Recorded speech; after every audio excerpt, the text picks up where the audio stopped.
Mr. Sessions from Texas. Mr. Chairman, thank you very much, and my thanks to both of you for your service not only to the country, but your continued diligence to making sure that the American people have soundness in those that represent us in key decision-making roles. I think you knew before you came up here that we have two sides of the story that will be told up here.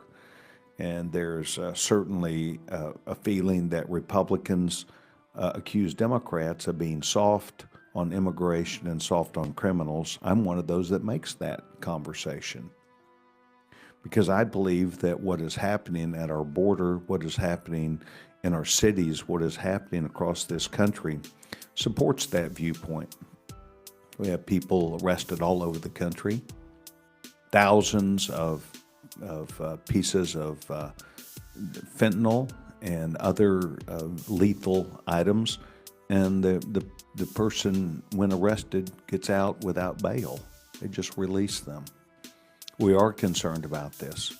I'd like for you to be able to leave here today knowing that there are people who want and expect you to do your job, to capture these people, to keep them away from America, to send them back, to use the necessary resources that would include bio identifications and other markers, pictures that would be necessary to protecting us.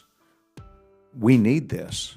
And I recognize the Democratic Party, including our president, are completely against the tools that are necessary to protecting our children. I'm getting ready to be a grandfather within the year. I'm worried about our children. I'm worried about our schools. I'm worried about the places of influence and these drug cartels that have a marketing force all across this country now. There are people that don't understand that there are people who get away. Those that got away many times have huge backpacks on them. I've been to Fort Huachuca. I've watched just east of there packs of people coming by. And it's a couple hours from real live people who are with the Border Patrol who would interdict those people, but they sooner or later caught them as they got closer to the highway. They found backpacks full of drugs. There's a reason why they didn't want to be caught. So I'd like for you, as you leave today, to recognize that we up on the Hill have two sides of the story. And yet we can't get away from the narrative that millions of people are impacted by drug cartels.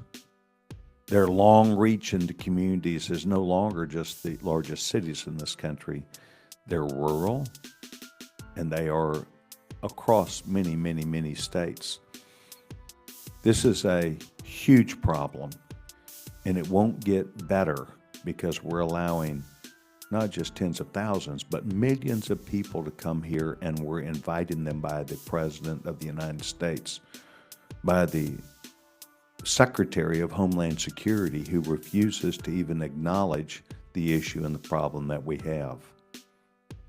Being from Waco, Texas, it's easy for me to look up and to see law enforcement that is diligent about catching people, holding them accountable, judges who will put them in their proper place.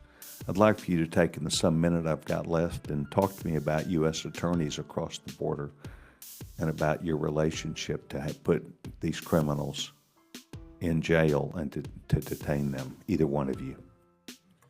So the U.S. Attorney's Office relationship with HSI is critical. Otherwise, we're investigating and wasting a lot of taxpayer money and energies without getting prosecutions. So our relationships and our priorities seem strong across the board. All our criminal matters that HSI pursues, we have great relationships at DOJ, high-level relationships.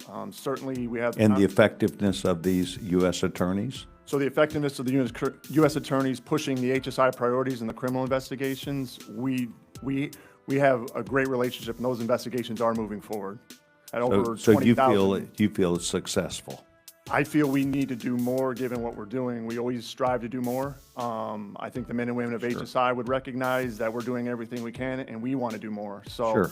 So yes, sir. I've seen throughout my career, my father was U.S. Attorney for the Western District of Texas, Chief Judge for the Western District of Texas, and FBI Director for the United States of America. And during that period of time, he, like you, devoted themselves to trying to keep this country safe. I hope you will leave today, dust each other off, and thank each other with a pat on the back for your service to a great nation. Mr. Chairman, I yield back my time. Thank you very much. Thanks for watching, everybody. Make sure to hit that subscribe button, turn on your notifications so every time I put out a video you can know about it. It'll come up in your feed. Hit that like button if you liked it, and be positive. Peace.